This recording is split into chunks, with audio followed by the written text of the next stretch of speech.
El título de ese libro proviene de una frase que yo escuché hace ya muchos años en una comunidad maya de Guatemala. Probablemente ustedes saben, o algunos de ustedes saben, que en la cultura maya, es la única de las Américas, la cultura maya, en la que el tiempo funda el espacio. Y en las conversaciones que yo tenía, escuché esa frase perfecta que decía que somos hijos de los días, o sea, hijos del tiempo. La frase me quedó zumbando en la cabeza como una mosca porfiada durante años de años, hasta que por fin se convirtió en un libro que tiene la estructura de un calendario, no del calendario maya, sino del que utilizamos normalmente en estas tierras, que proviene de Roma y fue bendito por el Vaticano, y cada día cuenta una historia, precedida por esto. Y los días se echaron a caminar, y ellos nos hicieron a nosotros, que así fuimos nacidos, nosotros, los hijos de los días, los averiguadores, los buscadores de la vida.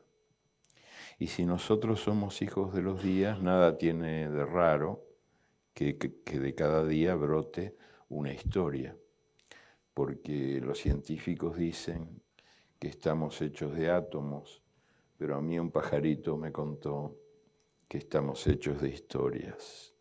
Y ahora les voy a contar, esta noche les voy a contar algunas de esas historias nacidas de los días. Enero 11, el placer de ir.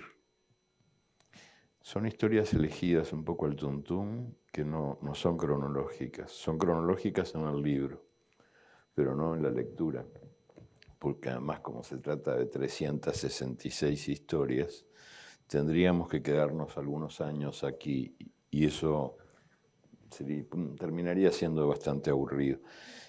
Simplemente son algunas historias elegidas, entresacadas, como esta del placer de ir. En 1887 nació en el día de hoy, enero 11, en Salta, en el norte argentino, el hombre que fue Salta, Juan Carlos Dávalos, fundador de una dinastía de músicos y poetas.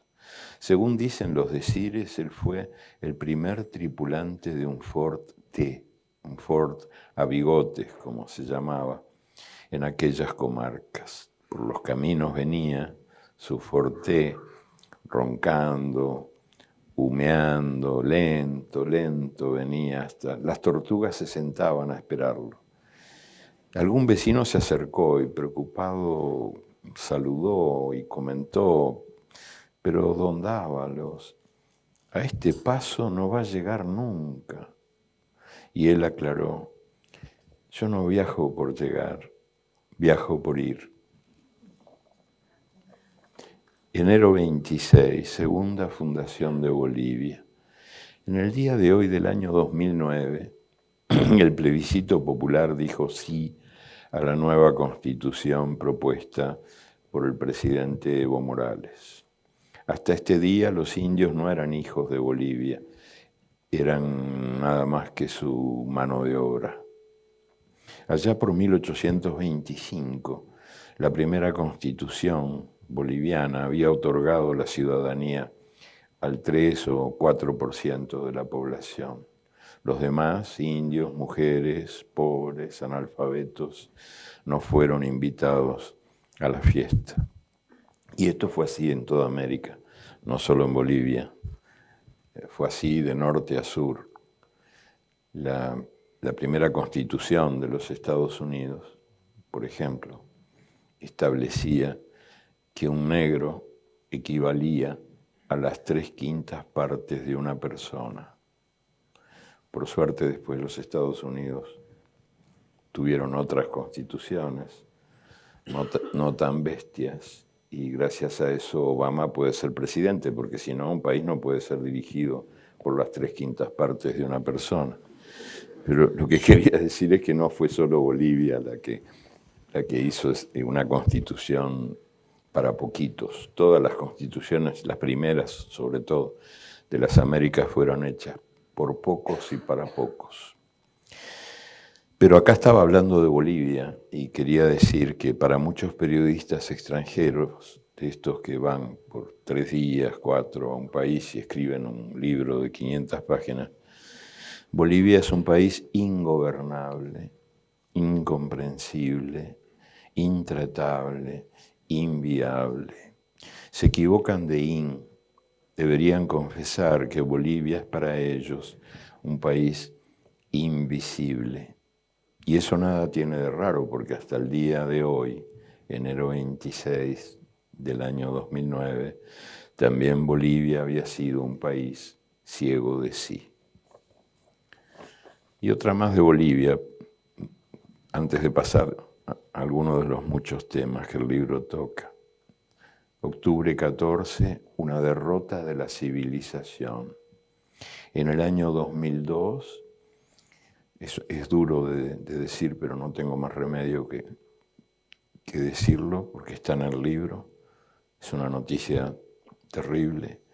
En el año 2002 cerraron sus puertas los 8 restaurantes de McDonald's en Bolivia.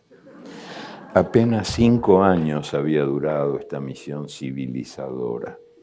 Nadie la prohibió, simplemente ocurrió que los bolivianos le dieron la espalda, o mejor dicho, se negaron a abrirle la boca.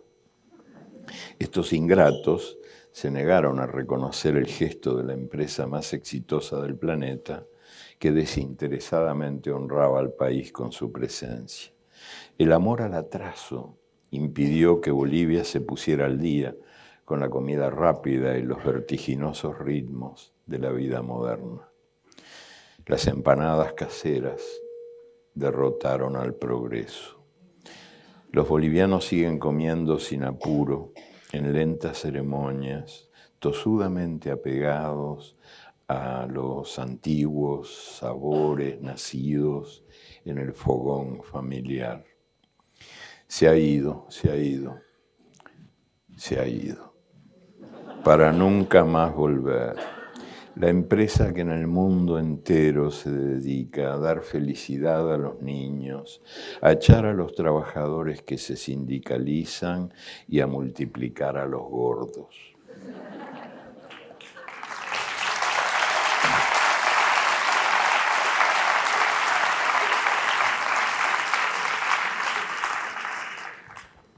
Junio 5. La naturaleza no es muda.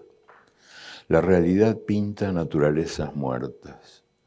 Las catástrofes se llaman naturales, como si la naturaleza fuera el verdugo y no la víctima, mientras el clima se vuelve loco de remate, y nosotros también. Hoy, junio 5, es el Día del Medio Ambiente, un buen día para celebrar la nueva constitución de un país llamado Ecuador, que en el año 2008, por primera vez en toda la historia de la humanidad, reconoció a la naturaleza como fuente y sujeto de derecho. Suena extraño esto de que la naturaleza tenga derechos, como si fuera persona. En cambio, suena de lo más normal que las grandes empresas de los Estados Unidos tengan derechos humanos. Y los tienen. Las corporaciones tienen derechos humanos por decisión de la Suprema Corte de Justicia desde 1886 y en nuestros días también. O sea, si la naturaleza fuera banco, ya la habrían salvado.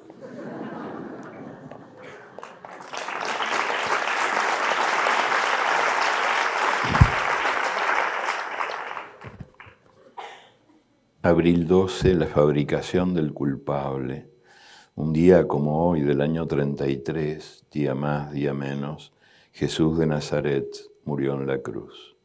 Sus jueces lo condenaron por incitación a la idolatría, blasfemias y superstición abominable.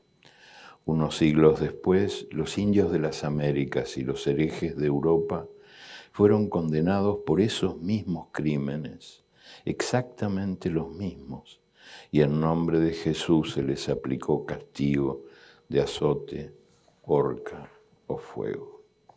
Marzo 17. Ellos supieron escuchar. Carlos y Gudrun Lenkersdorf habían nacido y vivido en Alemania. En el año 1973, estos ilustres profesores viajaron a México y entraron al mundo maya, a una comunidad tojolabal, y un día como hoy se presentaron diciendo: hemos venido a aprender. Los indígenas callaron y un buen rato pasó antes de que alguno explicó ese silencio. Dijo: es que es la primera vez que alguien nos dice eso. Y aprendiendo se quedaron allí Gudrun y Carlos durante años de años. De la lengua maya aprendieron que no hay jerarquía que separe al sujeto del objeto, porque yo bebo el agua que me bebe y soy mirado por todo lo que miro. Y aprendieron también aprendieron a saludar así, de maya manera: yo soy otro tú, tú eres otro yo. Octubre 12, el descubrimiento. Ya por la fecha se habrán dado cuenta. En 1492 los nativos descubrieron que eran indios, descubrieron que vivían en América, descubrieron que estaban desnudos, descubrieron que existía el pecado, descubrieron que debían obediencia a un rey y a una reina de otro mundo y a un Dios de otro cielo, y que ese Dios había inventado la culpa y el vestido, y ese Dios fue calumniado por quienes le atribuyeron la orden de que fuera quemado vivo quien adorara al sol y a la luna y a la tierra y a la lluvia que la moja. Agosto 13.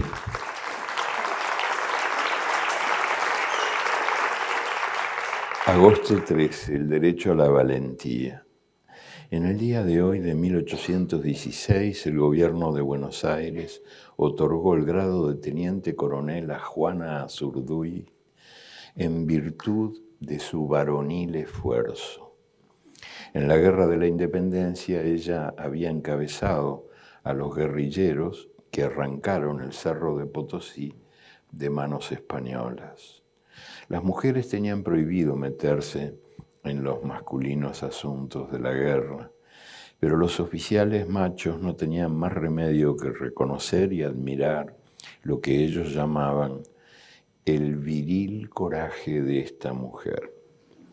Al cabo de mucho galopar, cuando ya la guerra había matado a su marido y a 5 de sus 6 hijos, también Juana murió. Murió en la pobreza, pobre entre los pobres, y fue arrojada a una fosa común.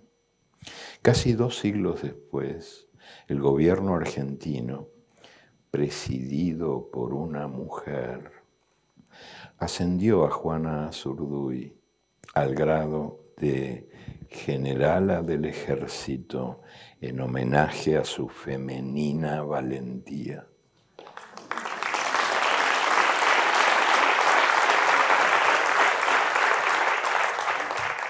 Quiero aprovechar para hablar de otra mujer que murió hace poquito, una amiga mía boliviana, Domitila Barrios, de Chungara, era su nombre de casada, después se divorció, tenía 10 hijos.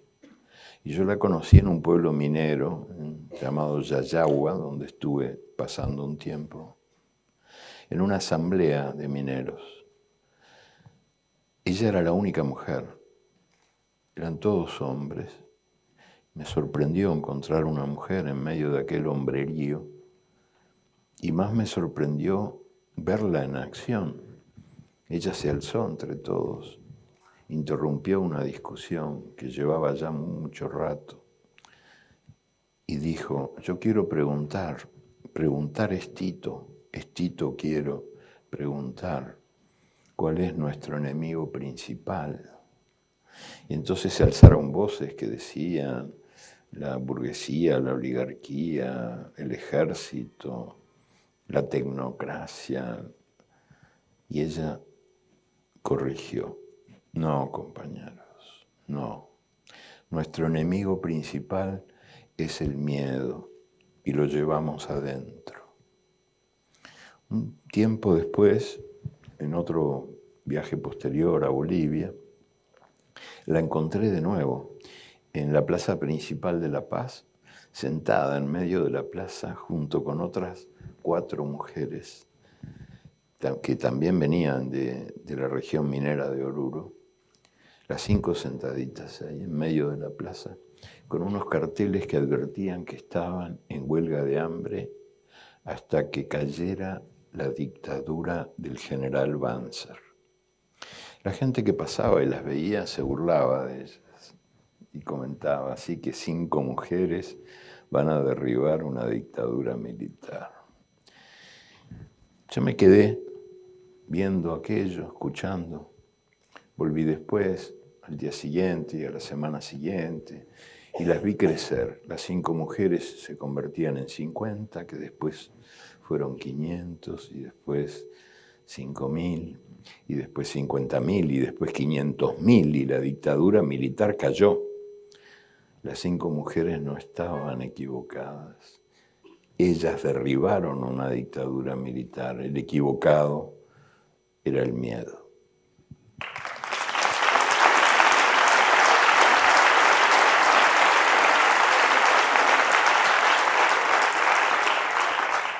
Febrero 8, la besación general. En 1980 estalló en la ciudad brasileña de Sorocaba una insólita manifestación popular. En plena dictadura militar, una orden judicial había prohibido los besos que atentaban contra la moral pública. La sentencia del juez Manuel Morales castigaba esos besos con cárcel y los describía así: besos hay que son libidinosos y por lo tanto obscenos, como el beso en el cuello, en las partes pudendas, etc., y como el beso cinematográfico, en el que las mucosas labiales se unen en una insofismable expansión de sensualidad. La ciudad respondió convirtiéndose en un gran besódromo. Nunca nadie se besó tanto. La prohibición multiplicó las ganas y muchos hubo que por pura curiosidad, por curiosos nomás, quisieron conocer el gustito del beso insofismable.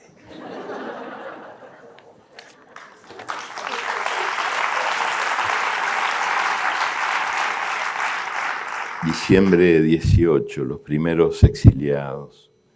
Hoy es el día del emigrante, diciembre 18. Y no viene mal recordar que Adán y Eva fueron los primeros condenados a emigrar en toda la historia de la humanidad. Según la versión oficial, Adán fue tentado por Eva. Fue ella quien le ofreció la fruta prohibida y por culpa de Eva fueron los dos expulsados del paraíso. Pero ¿habrá sido así? ¿O Adán hizo lo que hizo porque quiso? Quizás Eva no le ofreció nada, ni le pidió nada. Quizás Adán decidió morder la fruta prohibida cuando supo que ya Eva la había mordido. Quizás ella ya había perdido el privilegio de la inmortalidad y Adán eligió compartir su castigo. Y fue mortal, pero mortal acompañado.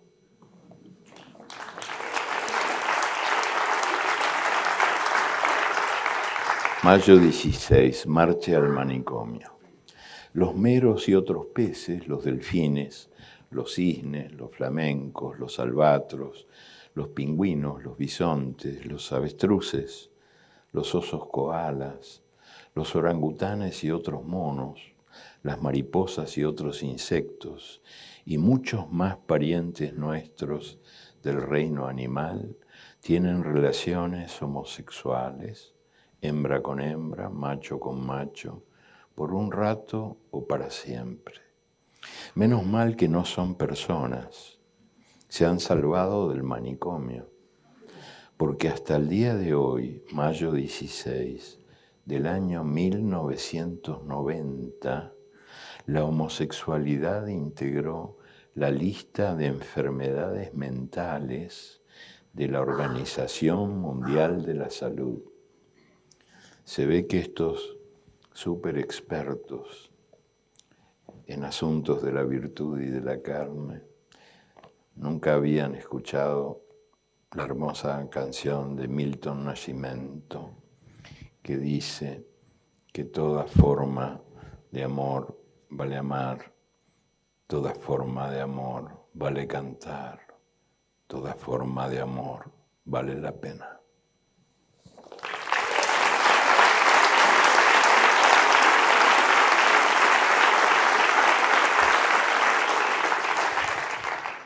Marzo 20, el mundo al revés.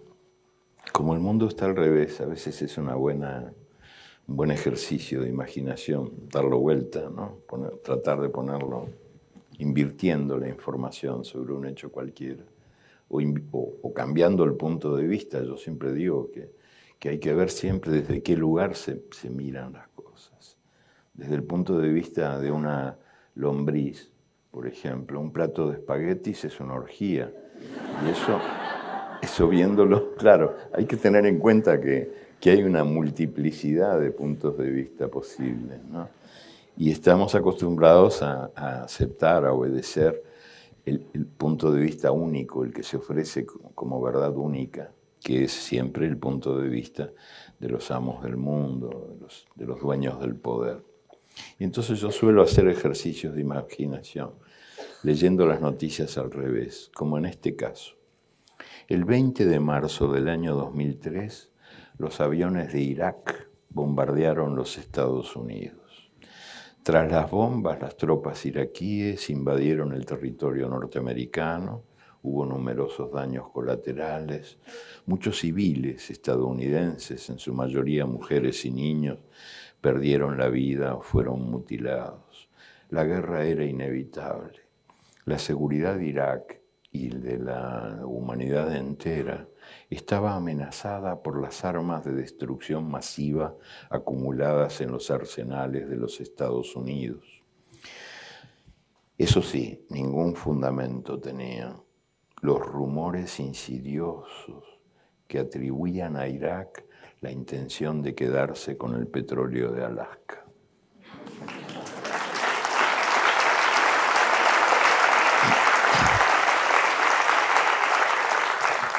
En realidad hubo de verdad una invasión al revés, pero duró nada más que un día y medio. Marzo 9, en la madrugada de hoy del año 1916, Pancho Villa atravesó la frontera, incendió la ciudad de Columbus, mató a algunos soldados, se llevó unos cuantos caballos y municiones, y al día siguiente regresó a México para contar su hazaña. Esta fugaz incursión, un día y medio, de los jinetes mexicanos de Pancho Villa, fue la única invasión que los Estados Unidos han sufrido en toda su historia. En cambio, este país ha invadido y sigue invadiendo a casi todos los demás. Desde 1947 su Ministerio de Guerra se llama Ministerio de Defensa y su presupuesto de guerra se llama Presupuesto de Defensa. El nombre es un enigma más indescifrable que el misterio de la Santísima Trinidad.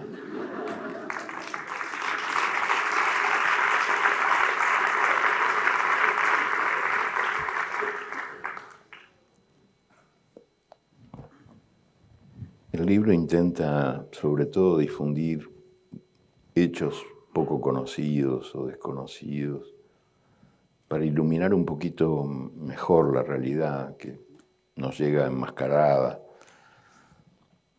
Por ejemplo, este hecho. Julio 1, Julio 1, un terrorista menos. En el día de hoy, del año 2008, o sea, hace 4 años, el gobierno de los Estados Unidos decidió borrar a Nelson Mandela de la lista de terroristas peligrosos para la seguridad nacional de los Estados Unidos. Durante 60 años, el africano más prestigioso de todos había integrado ese tenebroso catálogo.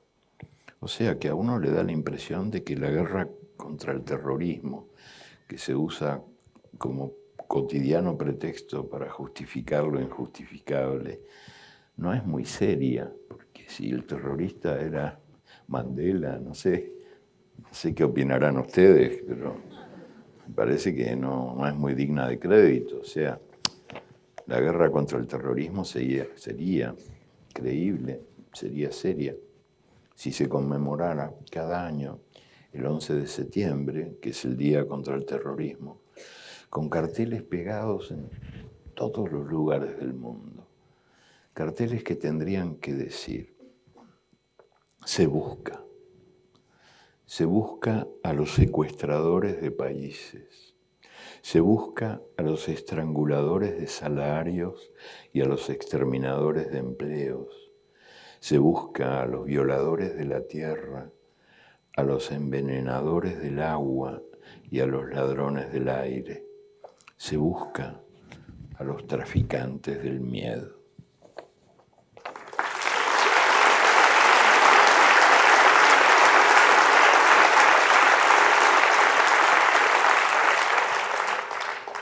Octubre 17, guerras calladas. Hoy, octubre 17, es el día contra la pobreza. La pobreza no estalla como las bombas ni suena como los tiros, pero es una de las pruebas de que habitamos un mundo al revés, que está en guerra contra los pobres en lugar de estar en guerra contra la pobreza. De los pobres sabemos todo: en qué no trabajan, qué no comen, cuánto no pesan, cuánto no miden, qué no tienen, qué no piensan, qué no votan, en qué no creen.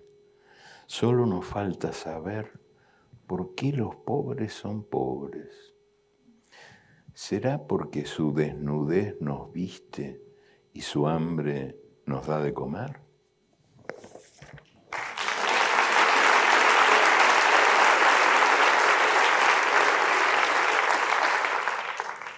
Advertencia a las personas sensibles y a los cardíacos, porque este texto, el que viene, tiene un título demasiado conmovedor.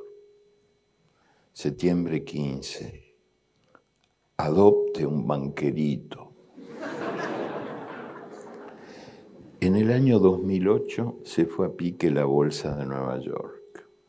Días histéricos, días históricos. Los banqueros, que son los más peligrosos asaltantes de bancos, habían desvalijado sus empresas, aunque jamás fueron filmados por las cámaras de vigilancia y ninguna alarma sonó. Y ya no hubo manera de evitar el derrumbe general. El mundo entero se desplomó y hasta la luna tuvo miedo de perder el trabajo y verse obligada a buscar otro cielo. Los magos de Wall Street, expertos en la venta de castillos en el aire, robaron millones de casas y de empleos, pero un solo banquero, apenas uno, fue a la cárcel. Y cuando sus colegas imploraron a gritos una ayudita, por amor de Dios, recibieron, por mérito de sus afanes, la mayor recompensa jamás otorgada en toda la historia de la humanidad.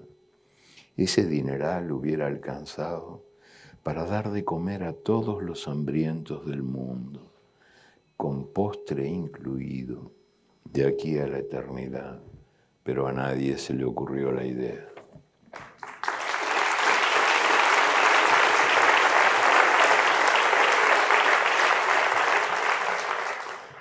Yo estoy metido en una guerra privada contra la inflación palabraria, que me parece bastante más dañina que la inflación monetaria, al menos en los países que son los míos, ¿no? En América Latina, incluso en España, donde hay bastante inflación palabraria también, no solo entre nosotros. Sobre todo son peligrosos los que comienzan sus discursos advirtiendo: seré breve. A esos hay que mandarlos presos antes de que cometan el crimen. Y entonces el libro fue escrito, este libro, Los hijos de los días, fue escrito 11 veces. O sea, 11 veces la versión completa, de cabo a rabo, suprimiendo las palabras que yo sentía que sobraban, las que no eran ni podían ser mejores que el silencio. Y así muchos de los textos, casi todos, empezaron siendo gordos y terminaron siendo flaquísimos. Por ejemplo, este que voy a leer ahora, que tenía varias páginas y terminó teniendo nada más que 4, 5 líneas y media. Mayo 23. En 1937 murió John D. Rockefeller, dueño del mundo, rey del petróleo, fundador de la Standard Oil Company. Había vivido casi un siglo. En la autopsia no se encontró ningún escrúpulo.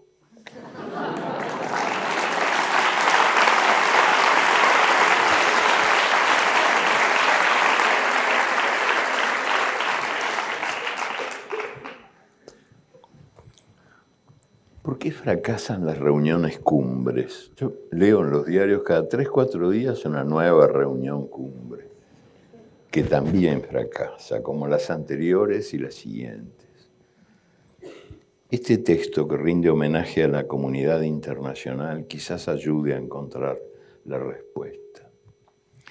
El cocinero convocó al ternero, al lechón, al avestruz, a la cabra, al venado, al pollo, al pato, a la liebre, al conejo, a la perdiz, al pavo, a la paloma, al faisán, a la merluza, a la sardina, al bacalao, al atún, al pulpo, al camarón, al calamar y hasta el cangrejo y la tortuga, que fueron los últimos en llegar.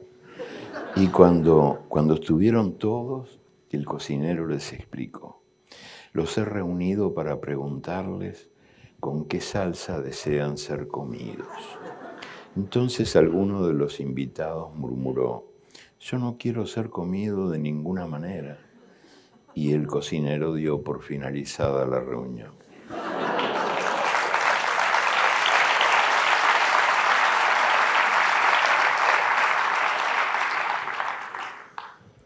Y este es otro homenaje, no a la comunidad internacional, sino al experto internacional, que es una parte sustancial de esa comunidad.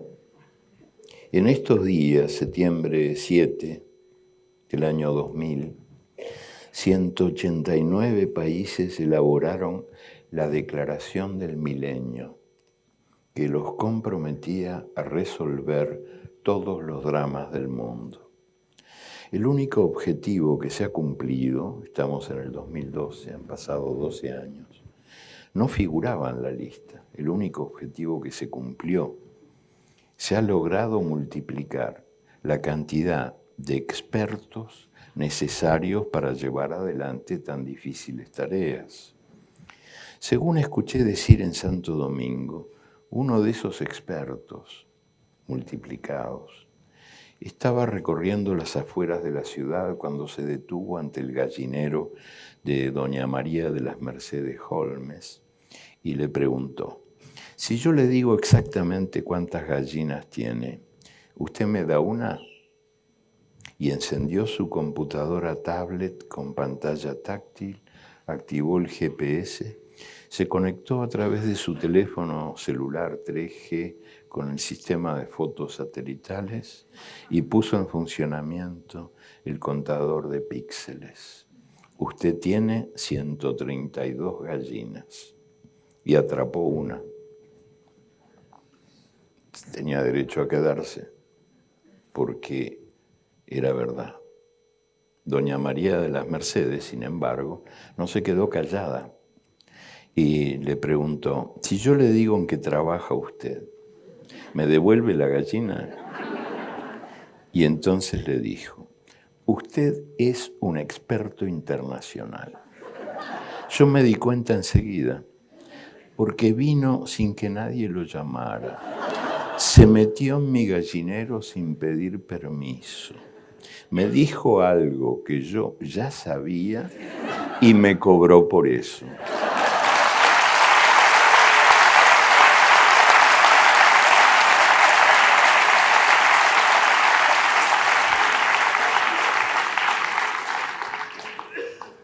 Abril 11. Acá debe haber una errata, pero bueno, a cualquiera le pasa, ¿no? Al transcribir un texto, porque dice los miedos de comunicación. Supongo que es una errata. Esta historia tiene que ver con la anterior, septiembre 28. Hoy es el día internacionalmente consagrado al derecho humano a la información. Quizás sea oportuno recordar que un mes y pico después de las bombas atómicas que aniquilaron Hiroshima y Nagasaki, el diario The New York Times, uno de los más prestigiosos del mundo, quizás el más prestigioso, desmintió los rumores que estaban circulando. El 12 de septiembre de 1945, este diario publicó en primera página un artículo firmado por su redactor en temas científicos, William Lawrence. El artículo salía al encuentro de las versiones alarmistas y aseguraba que no había ninguna radioactividad, ni en Hiroshima ni en Nagasaki, y que la tal radioactividad no era más que un invento de la propaganda japonesa. Gracias a esta sabia revelación, Lawrence ganó el premio Pulitzer. Tiempo después se supo que él cobraba 2 salarios mensuales. The New York Times le pagaba uno y el otro corría por cuenta del presupuesto militar de los Estados Unidos. No era un mileurista el científico este. Otra más sobre un tema parecido, aunque bastante más antiguo. Febrero 24. En el día de hoy, de 1815, Napoleón Bonaparte inició su fuga de la isla de Elba, donde estaba preso, y poco después, ya en tierra firme, emprendió su viaje a la reconquista del trono de Francia.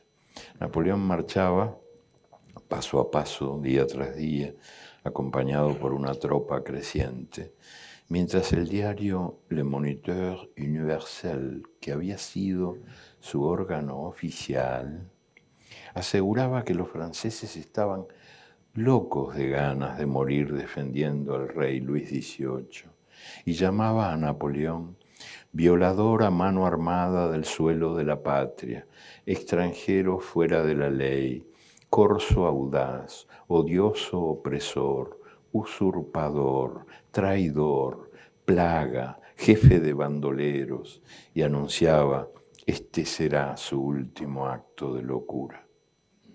Pero, por fin, el rey huyó, nadie murió por él, y Napoleón se sentó en el trono sin disparar ni un tiro. A partir de entonces, el mismo diario, pasó a informar que la feliz noticia de la entrada de Napoleón en la capital ha provocado una explosión súbita y unánime. Todo el mundo se abraza. Las vivas al emperador llenan el aire y en todos los ojos hay lágrimas de alegría celebrando el regreso del héroe de Francia.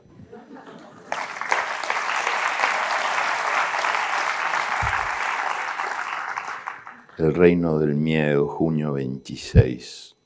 Junio 26 es el día contra la tortura. Por trágica ironía, la dictadura militar del Uruguay nació al día siguiente, en 1973 y convirtió al país entero en una gran cámara de torturas. Los suplicios, las torturas, servían poco o nada para arrancar información, pero eran muy útiles para sembrar el miedo, y el miedo obligó a los uruguayos a vivir callando o mintiendo. En el exilio yo recibí unas cuantas cartas anónimas desde mi país. Una de esas cartas decía: es jodido mentir y es jodido acostumbrarse a mentir, pero peor que mentir es enseñar a mentir, y yo tengo 3 hijos.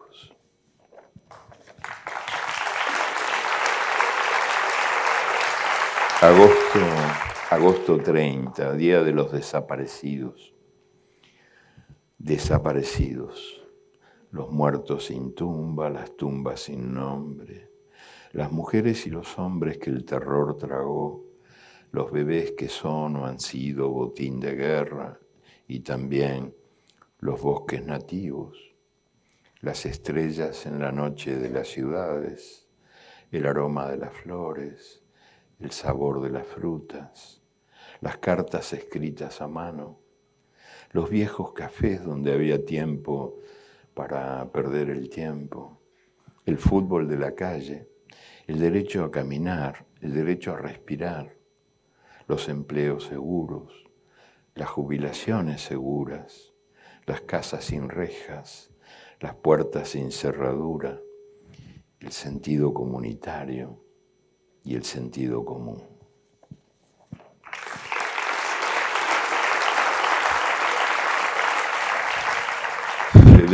Febrero 16, el Plan Cóndor. Macarena Gelman fue una de las muchas víctimas del Plan Cóndor, que así se llamó el mercado común del terror articulado por las dictaduras militares sudamericanas.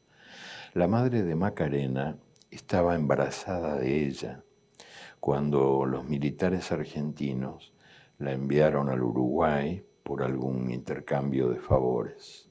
La dictadura uruguaya se hizo cargo del parto, mató a la madre y regaló a la hija recién nacida a un jefe policial. Ahora Macarena no consigue recordar ni una sola noche de paz en toda su infancia. Ella dormía siempre atormentada por una pesadilla que se repetía noche tras noche. Unos hombres armados hasta los dientes se metían en su cuarto buscándola y ella se escondía bajo las frazadas y despertaba llorando. Macarena no entendía esa pesadilla inexplicable hasta que conoció, muchos años después, la verdadera historia de su vida. Y supo quién había sido su madre, de la que nada sabía, una militante del movimiento estudiantil argentino, perseguida por la cacería militar que por fin la había atrapado y la había enviado a la muerte. Y recién entonces, ya crecida, ya mujer, Macarena descubrió que allá en la infancia ella había soñado los pánicos de su madre que en el vientre la estaba modelando mientras huía de esos hombres armados hasta los dientes.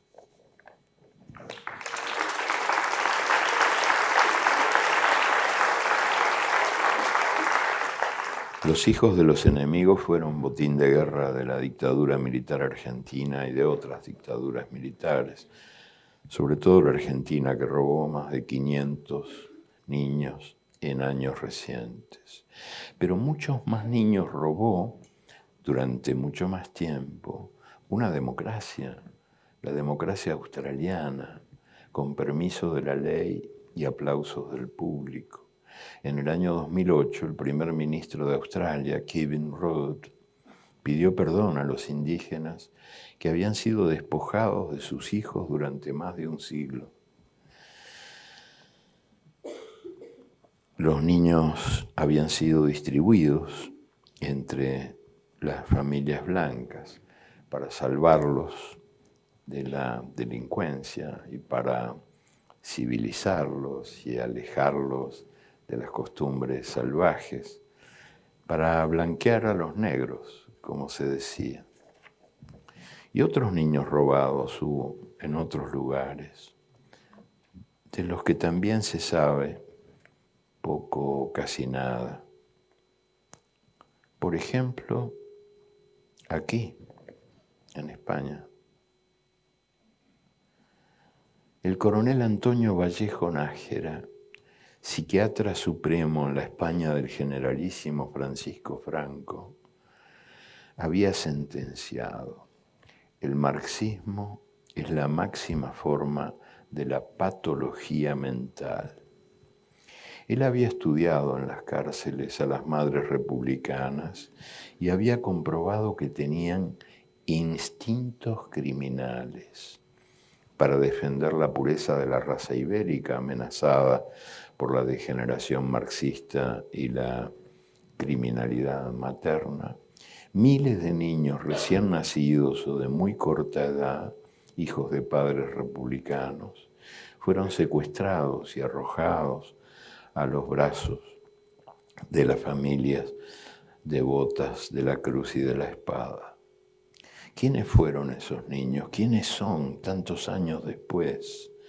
La dictadura franquista inventó documentos falsos que les borraron las huellas y dictó orden de olvidar.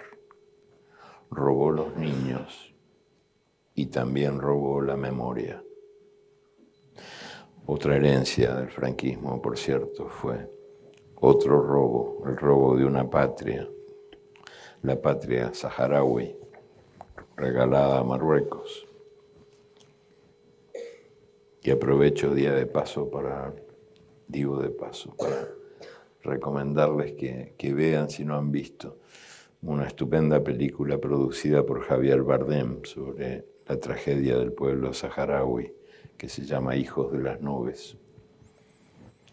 Ellos se llaman hijos de las nubes porque desde siempre persiguen la lluvia y también persiguen la justicia, más esquiva que el agua en el desierto. Han sido condenados a perpetua nostalgia y angustia perpetua.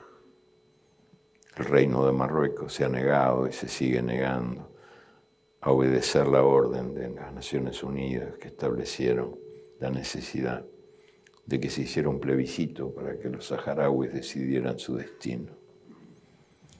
Negando el derecho de voto, Marruecos confiesa que ha robado un país con el visto bueno de los que en el mundo mandan.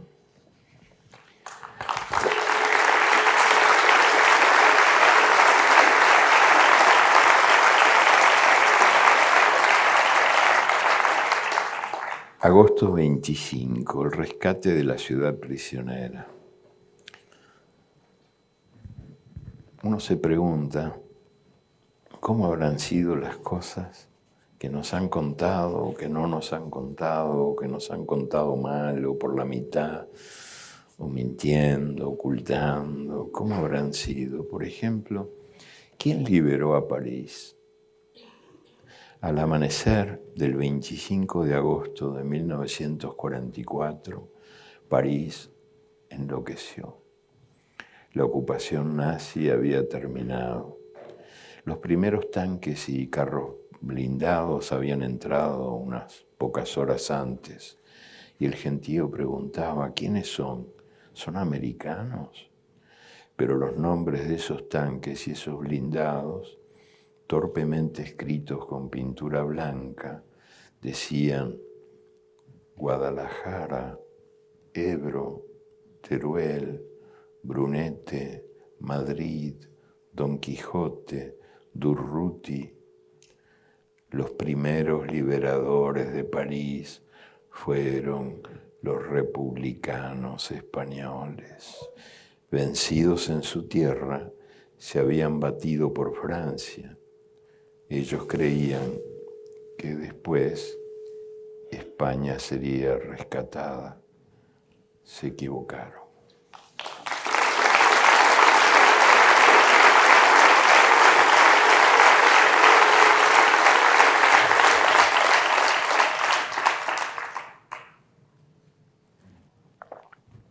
Otra pregunta que ha sido mal contestada. ¿Quién conquistó la Luna? Julio 21, el otro astronauta. En el día de hoy, julio 21 de 1969, los diarios del mundo entero dedicaron su primera página a la foto del siglo. Los astronautas habían caminado por la Luna a paso de oso y habían marcado en ella las primeras huellas humanas. Pero el principal protagonista de la hazaña no recibió la felicitación que merecía. Wernher von Braun había inventado y lanzado esa nave espacial. Antes de emprender la conquista del espacio por cuenta de los Estados Unidos, von Braun había llevado adelante la conquista de Europa por cuenta de Alemania. Este ingeniero oficial de las SS era el científico preferido de Hitler. Pero al día siguiente del fin de la guerra, este científico, que se las sabía todas, supo pegar un prodigioso salto y cayó parado en la otra orilla de la mar.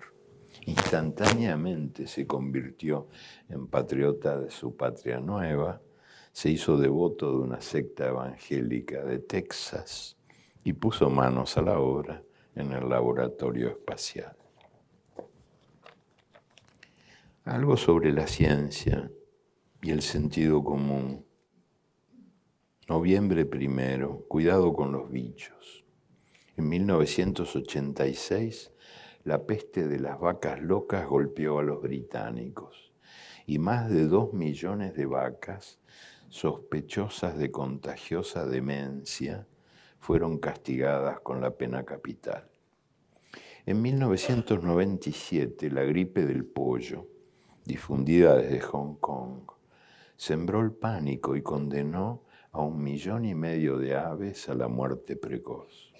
En el año 2009 estalló en México y en los Estados Unidos la gripe porcina, y el planeta entero tuvo que enmascararse contra la peste mientras millones de cerdos, no se sabe cuántos, fueron sacrificados por toser o estornudar. ¿Quién tiene la culpa de las pestes humanas? Los animales. Así de simple. En cambio, están libres de toda sospecha los gigantes del agronegocio mundial, esos aprendices de brujos que convierten los alimentos en bombas químicas de alta peligrosidad.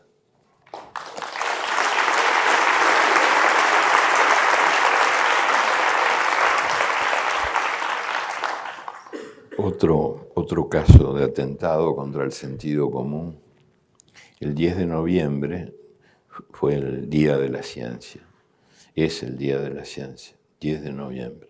Y un médico brasileño, Drauzio Varela, celebró el Día de la Ciencia estudiando las estadísticas internacionales más serias y pudo comprobar que el mundo estaba destinando 5 veces menos dinero a la cura del mal de Alzheimer que a los estímulos para la sexualidad masculina y a las siliconas para la belleza femenina. O sea que de aquí a unos años vamos a tener viejas de tetas enormes y viejos de penes duros, pero ninguno conseguirá recordar para qué sirven.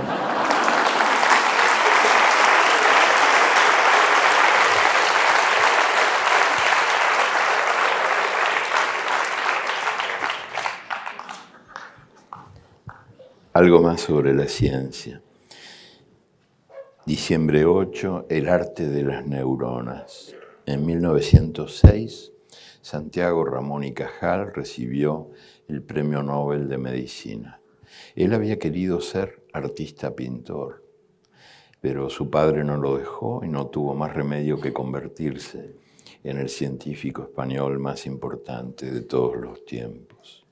Se vengó dibujando lo que descubría. Sus paisajes del cerebro competían con Miró, con Klee. Él decía, el jardín de la neurología brinda emociones artísticas incomparables, y disfrutaba explorando los misterios del sistema nervioso y más disfrutaba dibujándolos, y todavía más disfrutaba diciendo a viva voz todo lo que pensaba, a sabiendas de que eso iba a darle más enemigos que amigos. A veces Cajal preguntaba sorprendido, ¿pero tú no tienes enemigos? ¿Cómo que no? Es que jamás dijiste la verdad, es que jamás amaste la justicia. Casi idéntico es lo que alguna vez escribió mi maestro Ambrose Bierce, el muy amigo de Mark Twain, un estupendo escritor norteamericano, que escribió, quien no tiene enemigos no merece tener amigos.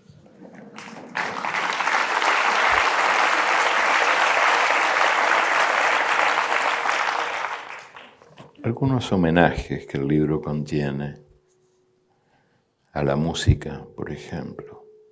Enero 27, para que escuches el mundo. Hoy nació en 1756 Wolfgang Amadeus Mozart. Siglos después, hasta los bebés aman la música que nos dejó. Está comprobado muchas veces y en muchos lugares que el recién nacido llora menos y duerme mejor cuando escucha la música de Mozart. Es la mejor bienvenida al mundo, la mejor manera de decirle, esta es tu nueva casa, y así suena. Homenajes también a otras formas de expresión humana, al arte de la pintura, por ejemplo. En 1886, el presidente de la Sociedad Española de Historia Natural dictaminó que las pinturas de la caverna de Altamira no eran prehistóricas y dijo que habían sido pintadas, sin duda, por algún mediocre discípulo de la escuela moderna. Pero 20 años después, los expertos tuvieron que reconocer que estaban equivocados. Y así se demostró que la voluntad de belleza, como el hambre, como el deseo, había acompañado desde siempre la aventura humana en el mundo. Mucho antes de eso que llamamos civilización, habíamos convertido en flautas los huesos de las aves, habíamos perforado los caracoles para hacer collares y habíamos creado colores mezclando tierra, sangre, polvo de piedras y jugos de plantas para alindar nuestras cavernas y para que cada cuerpo fuera un cuadro caminante.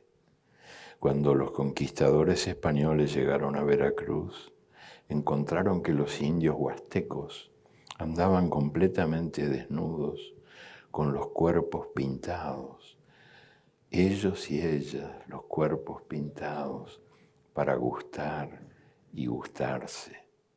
El conquistador Bernal Díaz del Castillo sentenció, estos son los peores.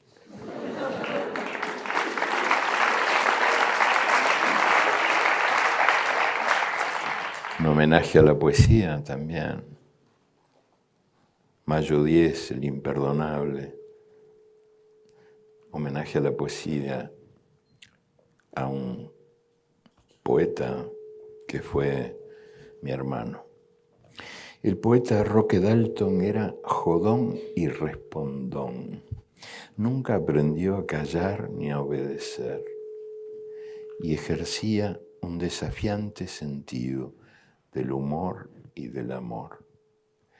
En la noche de hoy, mayo 10 del año 1975, sus compañeros de la guerrilla de El Salvador lo mataron de un balazo mientras dormía. Criminales.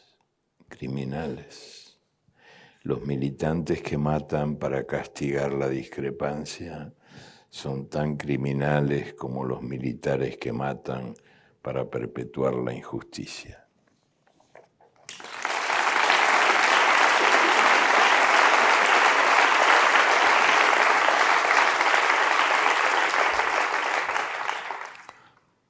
Un homenaje también al arte que no tiene edad. Diciembre 6, una lección de teatro. En el día de hoy de 1938, el Comité de Actividades Antiamericanas, que ya existía mucho antes que el senador McCarthy le diera fama mundial, ese comité que funcionaba en Washington interrogó a Hallie Flanagan. Hallie Flanagan era una mujer que dirigía los teatros públicos. Joe Starnes, diputado por Alabama, tuvo a su cargo el interrogatorio. A propósito de un artículo escrito por Hallie, le preguntó: «Usted cita a un tal Marlowe. ¿Él es comunista?» «Bueno, disculpe, diputado, pero se trata de una cita de Christopher Marlowe». Sí, díganos quién es, para tener una referencia precisa». «Bueno, diputado, él fue el mayor dramaturgo inglés antes de Shakespeare». «Ah, claro. Sí. Hasta en el teatro griego encontramos gente así, ¿eh? Muy cierto, diputado, muy cierto. Yo creo que hasta Eurípides fue también uno que enseñaba la conciencia de clase, eso me han dicho». «Bueno, puede ser, diputado. Yo creo que sí, que todos los dramaturgos griegos fueron por lo menos acusados de eso». Ay, suspiró el diputado Starnes, «así que no podemos decir cuándo empezó esto».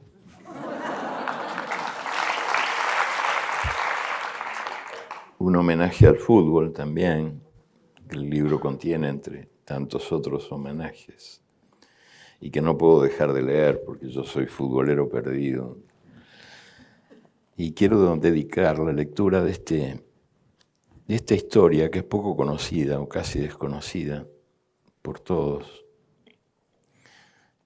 Quiero dedicarla a Mahmoud Zarzak, un jugador de fútbol palestino que está preso en Israel desde hace 3 años, ahora en huelga de hambre desde hace 75 días, por el único crimen de ser palestino en Israel. Y quiero dedicarla también al Club Athletic de Bilbao, cuya sede visité en estos días, estuve en la catedral, por su excepcional sentido de la dignidad. El texto se llama El gol del siglo, julio 13. En este día del año 2002, el máximo organismo del fútbol mundial, la FIFA, dio a conocer el resultado de una encuesta que había hecho en todas partes. Elija usted el gol del siglo XX. Ganó por abrumadora mayoría el gol de Diego Maradona en el Mundial de 1986, cuando bailando con la pelota pegada al pie, dejó a 6 ingleses perdidos en el camino. Esa fue la última imagen del mundo que vio Manuel Alba Olivares.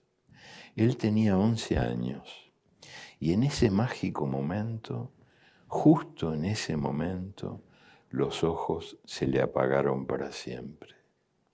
Manuel ha guardado el gol intacto en su memoria y lo relata mejor que los mejores locutores. Desde entonces, para ver fútbol y otras cosas no tan importantes, Manuel pide prestados los ojos de sus amigos.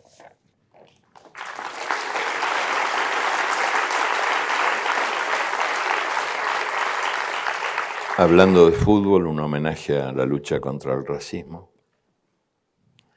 Julio 17. En el año 2001 resultó sorprendente el partido de fútbol entre los equipos de Treviso y Génova en el norte de Italia. Un jugador del Treviso, Hakim Omolade, africano de Nigeria, recibía frecuentes silbidos, insultos, cantitos racistas en los estadios italianos, sobre todo en el norte, donde a veces le tiraban bananas o le hacían ruidos de monos, de gorilas. Pero en el día de hoy, julio 17 del año 2001, hubo silencio. Los energúmenos callaron, porque los otros 10 jugadores del Treviso jugaron el partido con las caras pintadas de negro. Era su manera de decirle a su compañero: todos somos tú.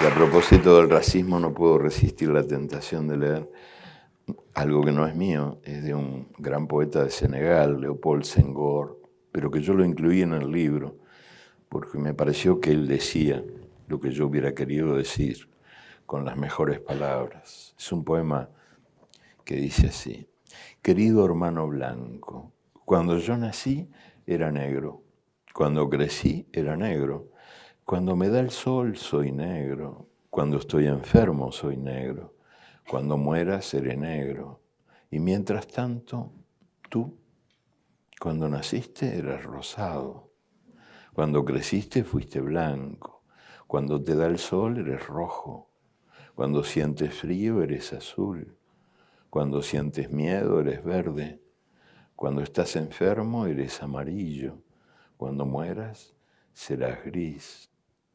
Entonces, ¿cuál de nosotros dos es un hombre de color?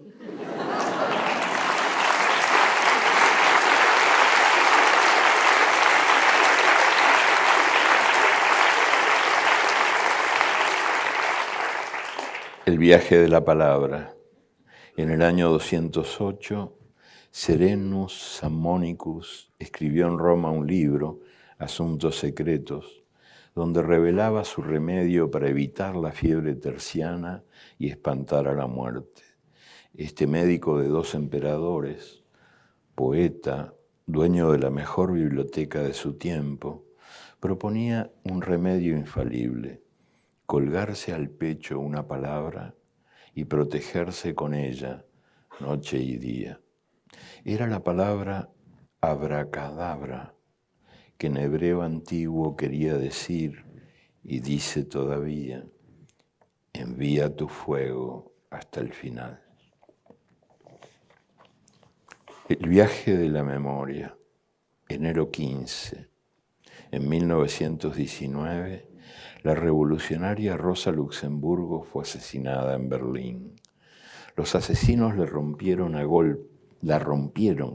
Rosa la rompieron a golpes de fusil y la arrojaron a las aguas de un canal. En el camino, Rosa Luxemburgo perdió un zapato. Alguna mano recogió ese zapato, tirado en el barro. Ella había vivido su vida entera peleando por un mundo donde la justicia no fuera sacrificada en nombre de la libertad, ni la libertad fuera sacrificada en nombre de la justicia. Cada día, alguna mano recoge esa bandera tirada en el barro, como el zapato.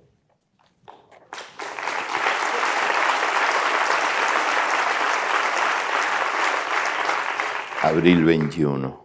Ocurrió en España, en un pueblo de La Rioja, en el anochecer de abril 21 del año 2011, el año pasado, durante la procesión de Semana Santa.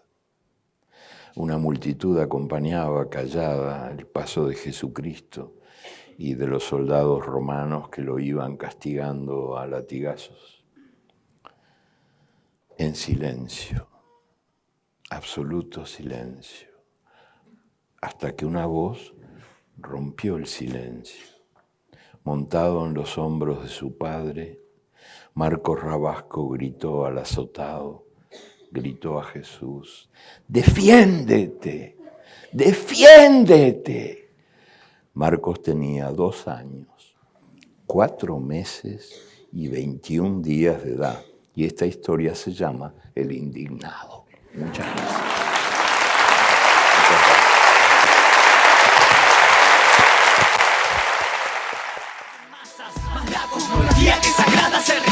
Y yo, la tierra no es esférica, este reino es plano. La tierra no es planeta en la raíz etimológica de su significado. 2 tipos de estrellas, las del domo y las errantes, o denominadas astros. Tampoco son lugares terra firmes donde se pueda irme. El engaño fue impregnado en todos lados. En la escuela cuentan cuentos que inventa la elite Hollywood y Kubrick. El alunizaje fue montado, olvídate del espacio exterior. Es implantan en la imaginación imágenes a modo de fotos creadas por ordenador. Hablamos de estafa multimillonaria y sabotaje al ser humano, negándole su naturaleza. Quien desconoce el mundo no se puede conocer en esencia fuera